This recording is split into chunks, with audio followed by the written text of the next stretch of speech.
भोगों का आश्रय समस्त शक्तियों को ढक देता है, इस बात को समझिए। बहुत दुर्भाग्य है जो हमें सुविधा अच्छी लगे, बहुत दुर्भाग्य है, सच्ची माने। अंदर की स्थिति को तुम नहीं जानोगे, बाहर की बातें देखते हो।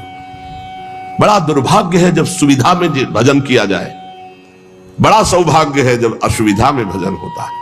जो असुविधा में भजन किया महापुरुषों ने, वो सुविधा में, वो तो सुविधा भ्रम है, सुविधा भ्रम है।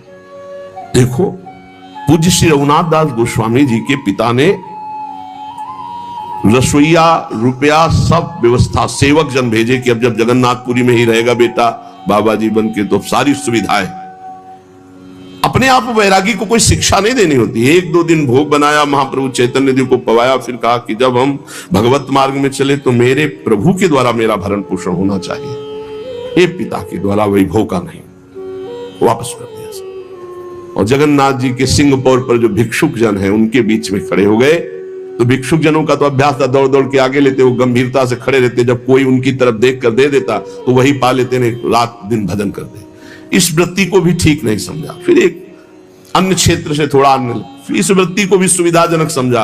रात्रि में जो प्रसाद फेंक दिया जाता, गौएं भी नहीं पाती, वो उठाकर धोकर फिर पाते, रात दिन नाम जप।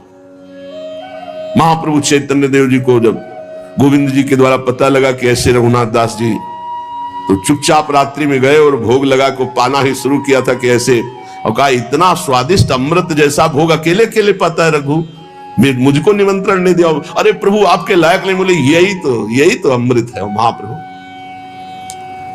भगवान का आश्रय समस्त शक्तियों को जागृत करता है और भोगों का आश्रय ये समस्त शक्तियों को ढक करके पाप, ताप, संताप उत्पन्न करता है।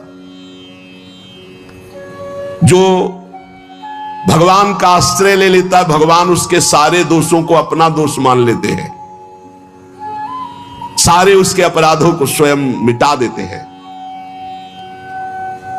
भगवान के बल के समान कोई बल नहीं, इसलिए उपासक को अपना बल नहीं, भगवान का बल का भरोसा रहकर निर्भय हो जाना चाहिए।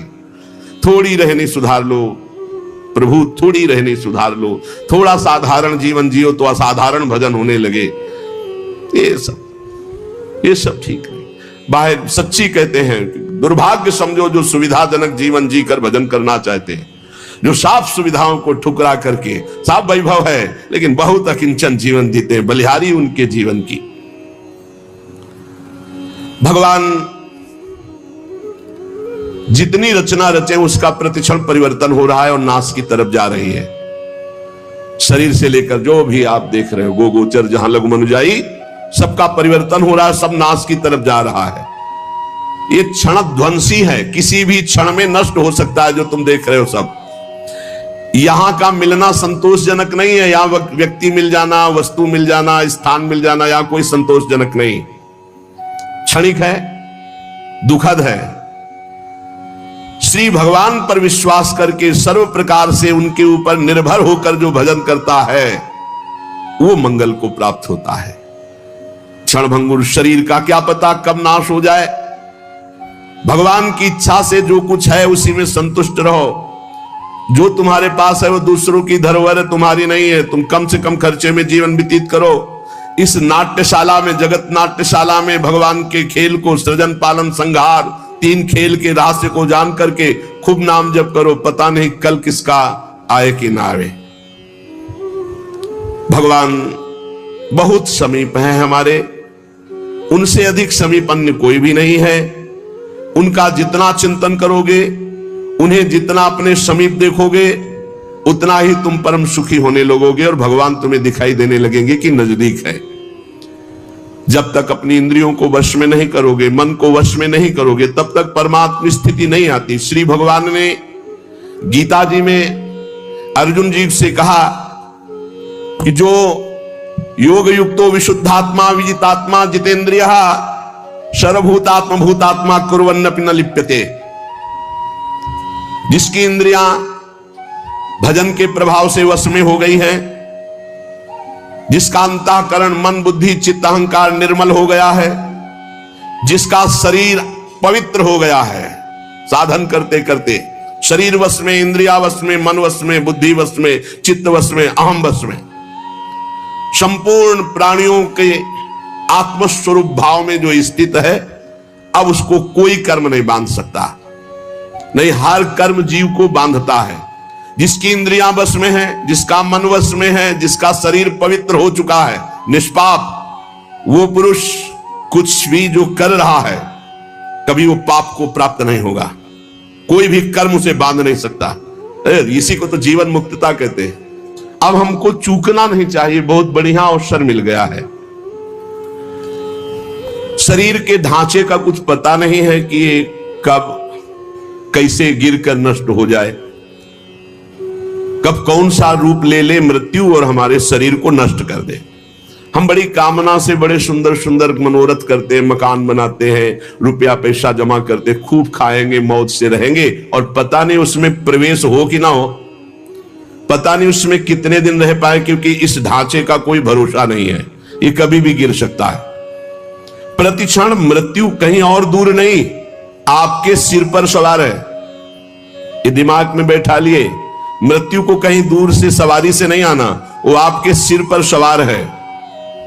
सर्वतो भावेन, तैयार रहो मृत्यु के लिए। तैयारी क्या है? नाम जप, हर समय नाम जप। आप तैयार हैं। जो पहले से तैयार न थे, पछता पछता कर चले गए, हम तुम सबको जाना है, जाने की तैयारी कर लो। रहे न रावण समभिमानी, हिरण्याकश्यप संवरदानी। हम तुम सबको जाना है, जाने की तैयारी कर लो। जो पहले से तैयार न थे, पछता पछता कर चले गए। प्रतिक्षण मृत्यु सर पर सवार है। सर्वतो भावेन, मृत्यु के लिए तैयार हो जाओ। मृत्यु जीवन का अंत करेगी ही तुम्हारे, जीव का नहीं, जीव का नहीं, जीवन का। इससे जितना भजन कर लोगे तो तुम अपने स्वरूप का रहस्य जान जाओगे। मृत्यु शरीर को नष्ट करती, तुम्हें नहीं। यदि ये ज्ञान प्रबल जागृत हो गया तो मृत्यु की मृत्यु हो गई, निर्भय हो जाओगे। यदि ये बात ना हो तो प्रभु की शरण में हो जाओ, तो निर्भय कर देंगे। एक ऐसी भूमा स्थिति जागृत हो जाएगी जहां मृत्यु का कोई भय नहीं है। अतएव सब तरह से सदा सर्वदा सावधान रहो।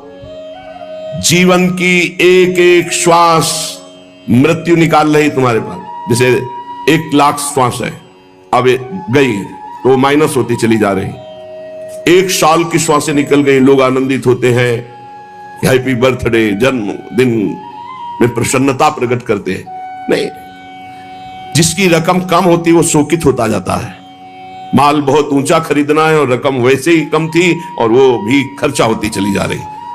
माल खरीदना है भगवत प्रेम, जीवन मुक्तता, और वो रकम श्वास श्वास नाम जप, और वो श्वासें 1 वर्ष की खाली चली गई और हम हैप्पी बर्थडे मनावे। कैसी हमारी अज्ञानता है। मृत्युकालीन जिसका नाम चलता होता है, तो इस शुभ चिंतन के प्रभाव से वर्तमान में नाम चलता होता है, उसकी मृत्यु शुभ हो जाती है, बड़ा मंगलदायी मृत्यु होती है। भगवान का नाम जपते जपते शरीर छोड़ दे, ये सबसे बड़ी बात। या तो ब्राह्मी स्थिति, ब्रह्माकारवर्ती, और या भगवान का नाम जप करते हुए, 2 में ही भगवत प्राप्ति। इससे मृत्यु को सदा पहचानो कि मेरे सिर पर सवार कभी भी हो सकती, घटना प्रतिघटना, कभी कुछ भी हो सकता है। शरीर पता नहीं रहे कि ना रहे, इसलिए राधा राधा राधा राधा। भगवत स्मृति प्रतिपल यदि है तो घबराहट नहीं होगी, भय नहीं होगा, बड़े आराम से शरीर छूटेगा। शरीर तो छूटना ही है, और बड़े आराम की व्यवस्था में पहुंच जाओगे जहां श्यामा श्याम परमानंद बरस रहा है। इस क्षणभंगुर शरीर में भजन ही सार्थक है। जितना भजन कर लोगे उतना ही सार्थक जीवन जाएगा। पर कामनाओं के कारण भजन नहीं हो पाता। जिसने समय रूपी संपत्ति पर महत्ता दे दी वो महान बन गया। ये कामनाएं हमारे समय को भगवान से विमुख करके नष्ट कर रही है। अरे भाई, कल्प 2 कल्प वाला शरीर तो है नहीं। 100 वर्ष और आजकल का जो खान पान और रहनी है, आजकल के जो आचरण है, वो अकाले मृत्यु में पहुंचा देते हैं। 70-80 तक तो पहुंचना मुश्किल हो रहा है। अब इतने रोग चल गए हैं, नौजवान हैं, high blood pressure, low blood pressure, 500 sugar, ये वो, मतलब मृत्यु बिल्कुल पूरी व्यवस्था की है। ये कामनाएं हमको भगवान से विमुख किए हुए हैं। आज पूज्य श्री प्रेमानंद महाराज जी ने हम सभी लोगों को बहुत ही उत्तम एवं शिक्षाप्रद प्रवचन सुनाया है। आशा करता हूँ इस शिक्षाप्रद प्रवचन से हम सभी लोग कुछ न कुछ शिक्षा अवश्य ग्रहण करेंगे और अपने जीवन को सुखी, सात्विक और सामर्थ्य बनाने का प्रयास करेंगे। मित्रों, अगर आपको यह शिक्षाप्रद वीडियो पसंद आया हो तो वीडियो को लाइक करें और अधिक से अधिक लोगों को शेयर भी करें, जिससे और भी लोग महाराज जी के इस वीडियो से शिक्षा लेकर अपने जीवन को सुखी बना सकें। अगर आपने अभी तक हमारे चैनल को सब्सक्राइब नहीं किया है तो तुरंत सब्सक्राइब भी कर लें, जिससे आपको नोटिफिकेशन के माध्यम से हमारे शिक्षाप्रद महाराज जी के वीडियो तुरंत प्राप्त हो सके। मित्रों, तो फिर कल पूज्य श्री प्रेमानंद जी महाराज का कोई शिक्षाप्रद वीडियो लेकर के आपके समक्ष प्रस्तुत होंगे। तब तक के लिए राधा राधा।